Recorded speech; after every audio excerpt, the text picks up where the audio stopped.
Сәлеметсіздер ме оқушылар? 4-ші сынып жаратылыстану сабағы. 1-ші бөлім өсімдік бөлімі. 1-ші сабақ, сабақтың тақырыбы төменгі және жоғары сатыдағы өсімдіктер. Сабаққа дайын болсақ, әрі қарай жалғастырайық. Бұл сабақта сен өсімдіктердің қандай топтарға бөлінетінін білесің. Төменгі және жоғары сатыдағы өсімдіктерді ажыратып үйренетін боласың. Ең алдымен мына өсімдіктерге назар аудар. Балалар, біз осы уақытқа дейін өсімдіктерді түрлі топтарға бөліп жүрдік. Мысалы, ағаш өсімдіктер, бұталы өсімдіктер және шөптесін өсімдіктер. Немесе мына суретте кездесетін ағаш өсімдігі бұл жабайы өсімдік.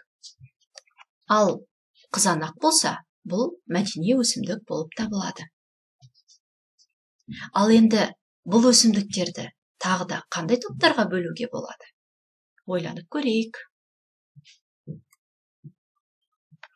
Сонымен қатар балалар өсімдіктерді төменгі сатылы өсімдіктер және жоғары сатылы өсімдіктер деп бөлуге болады екен.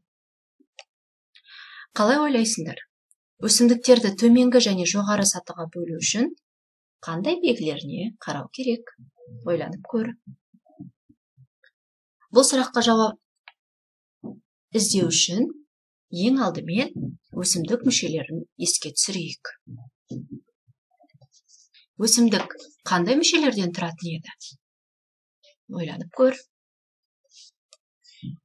Яғни өсімдіктің жапырағы, гүлі, жемісі, сабағы және тамыры болады.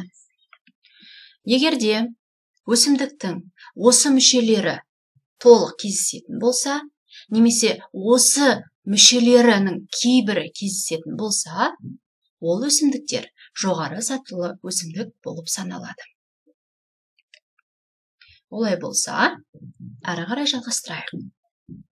Сонда жоғары саты өсімдігі қандай болады? Жоғары сатылы өсімдік мүшелері, ол өсімдіктің мүшелері толық жетіледі. Олардың тамыры, сабағы, жапырағы, гүлі мен жемісі болады.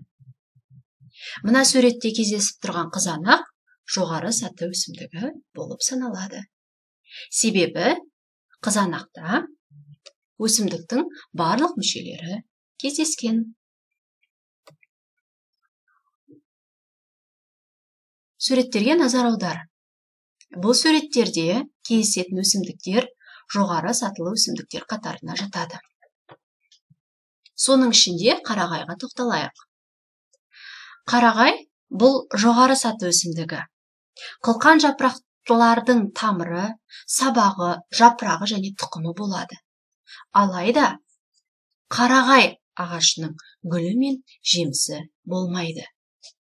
Бірақ та бұл оның жоғары саты өсімдігі болуына кедергі келтіре алмайды.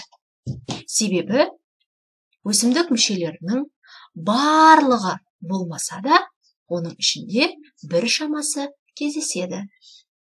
Сол себепті жоғары саты өсімдігі болу үшін өсімдік мүшелерінің толық болуы міндетті емес. Тамыры немесе сабағы, тұқымы немесе сабағы кездесетін болса, бұл өсімдікте жоғары саты өсімдігі болып саналады. Олай болса, жоғары саты өсімдіктер қатарын толықтырайық. Оларға мүк, қырықбуын, папоротник, қарағай, құлпынай жатады. Бұл өсімдіктерге қарап отырып, өсімдіктердің мүлде мүшелері жоқ секілді де көрінуі мүмкін. Бірақ бұл суреттегі өсімдіктердің барлығы жоғары саты өсімдіктері болып табылады. Себебі олардың өсімдік мүшелеріне тән бірнеше мүшелері кездеседі екен. Ал олай болса, балалар, мүшелері жоқ өсімдік болуы мүмкін бе? Қалай ойлайсың? Әрине, мүшелері жоқ өсімдік болуы мүмкін. Ол бізде балдыр. Олай болса, балдырға толығырақ тоқталайық. Балдырдың мүшелері болмағандықтан, оны төменгі саты өсімдігіне жатқызады. Сонымен балалар, сабағымызды қорытындылайық, қайталайық. Өсімдіктерді екіге бөліп қарастырамыз. Төменгі саты және жоғары саты. Төменгі саты болу үшін оның мүшелері мүлдем болмайды. Жоғары саты болу үшін оның тамыры, сабағы, жапырағы, гүлі, жемісі және тұқымы болады екен. Төменгі саты өсімдіктеріне балдыр жатады, жоғары саты өсімдіктеріне мүк, папоротник, қырықбуын, қылқан жапырақты және гүлді өсімдіктер жататынын естен шығармаймыз. Тамаша балалар, сабақ сіздерге түсінікті болды деген ойдамын. Бұл сабақта сен өсімдіктердің қандай топтарға бөлінетінін білдің, төменгі және жоғары сатыдағы өсімдіктерді ажыратып үйрендің. Жарайсыздар балалар, келесі кездескенше сау болыңыздар.